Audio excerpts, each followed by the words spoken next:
Demokrasia yetu imetikiswa sana. Watu wameanza kufikiri wanaweza kuwa viongozi bila ridhaa ya watu, na wakaongoza bila kupata tabu kutoka kwa watu. Yaani unawadhulumu watu haki yao, halafu baada ya hapo wewe ndio unajitangaza ndio kiongozi, ndio mbunge, ndio diwani, ndio rais. Halafu kesho unakuja kwa wale watu ambia ndio tukae, jamani, mnajua mambo haya ni mambo ya kukaa kujenga uelekeo, mimi nitawasikiliza. Sasa wewe unatusikiliza kama nani? Maana sisi tunataka tuongee na mbunge wetu, si ndio? Wewe sio mbunge wetu, tunakaaje na wewe? Tunataka tuongee na diwani wetu, wewe sio diwani wetu. Tunahitaji kurejesha demokrasia yetu kwenye mstari wake, na tuliona matunda ya demokrasia kuwa kwenye uhai wake. Mliona namna ambavyo maskendo makubwa kama EPA, escrow na maskendo mengi yalivyoibuliwa na wabunge katika uhai wa demokrasia ya nchi yetu. Bunge lilipokuwa hai ndio lilionyesha kwenye Richmond nini kinaendelea, mpaka waziri mkuu Lowassa akajiuzulu, si ndio jamani? Kabla ya hapo, katika hali ya bunge la namna hii, hivi kuna mtu anaweza kupata hayo madhara? Haiwezekani. Kwa hiyo maana yake kwenye kiza hiki cha demokrasia kuwa sio hai, wizi na ufisadi unaofanyika ni mkubwa sana. Lazima tutoke hapo kama tunataka kurejesha heshima na utii wa serikali kwa raia wake. Lakini pia uwajibikaji unakuwa mashakani sana. Yaani hakuna mtu ambaye ana hofu yoyote ile, na ufisadi unakuwa ni jambo la kawaida kwenye maisha ya serikali.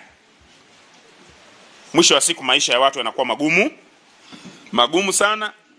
Unakuwa na nchi ambayo viongozi wake ni matajiri lakini raia wake ni maskini sana.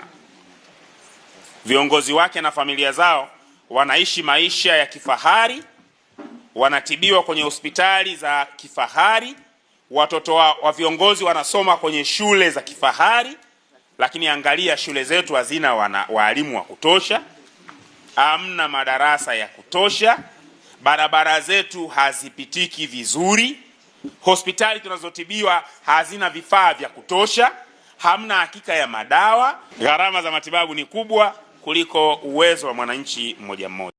Yaani Benjamin hakupaswa hata kuuliza hili swali, kwa sababu Tanzania yoyote tu wa kawaida anaweza kujibu hili swali.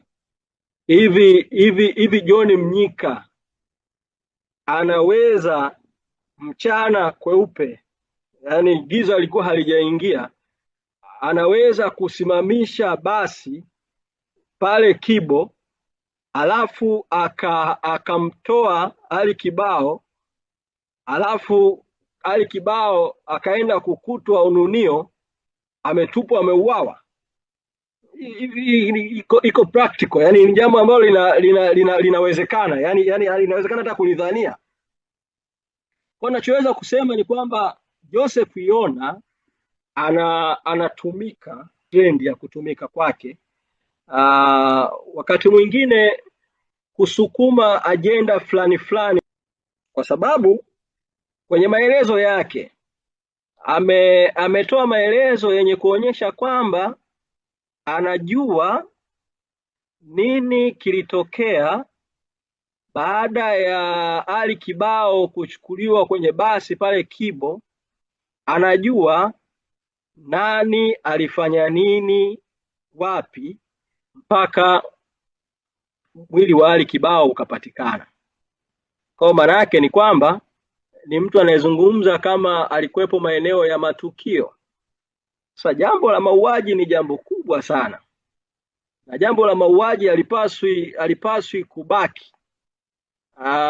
Ni vyema vyombo vya dola vikamkamata Joseph Yona, vikamuuliza, vikamueleza, akaeleza hayo matukio yote anayoyafahamu. Mimi ambacho nakifahamu nilishakisema wazi mbele ya vyombo vya habari. Nirudie tu kukukumbusha ambacho kukisema kwangu kilinigharimu. Mimi nilisema waziwazi kuwa nilipewa taarifa juu ya kutekwa kwa Ali Kibao na mtu ambaye alipata taarifa kutoka ndani ya waliokuwemo ndani ya basi lenyewe, na nilieleza wazi mbele ya vyombo vya habari kwamba kwa mujibu wa watoa taarifa waliokuwa ndani ya basi wakati Ali Kibao anatekwa, waliomteka walikuwa wamebeba bunduki ambazo ndani ya basi lenyewe kulikuwa na askari mstaafu.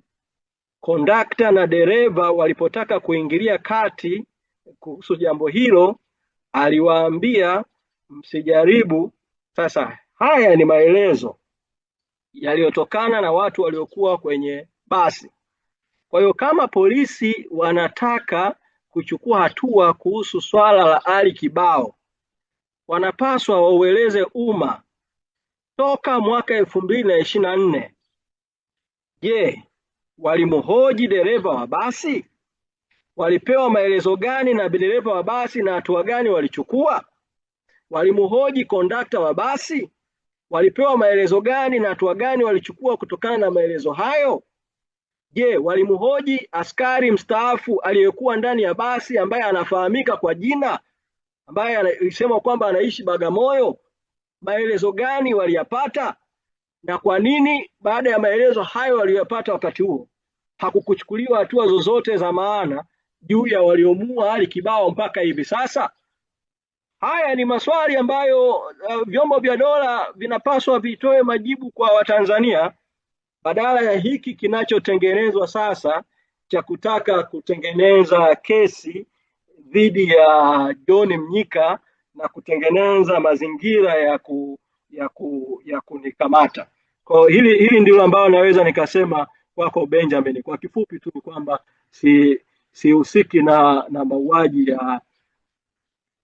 mauaji ya Ali Kibao, na mtu yoyote sensible anaweza akaona kabisa wazi kwamba hilo jambo inataka kuhamishwa.